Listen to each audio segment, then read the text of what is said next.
आदरणीय व्यासपीठ आणि माझे दैवत असलेले आजचे तुम्ही स्त्री पुरुष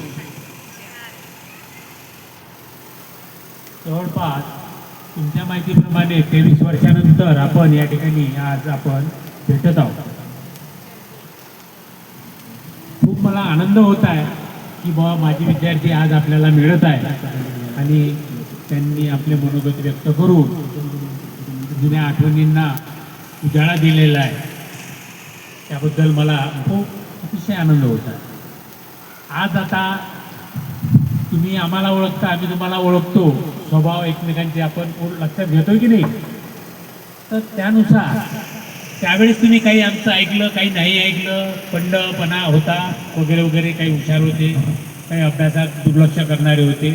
परंतु जेव्हा आपण लग्न झाल्यानंतर आपल्या जबाबदाऱ्या येतात तेव्हा मात्र आपल्याला कळते का नाही आपण त्यावेळेस शिक्षणाकडे दुर्लक्ष केलं.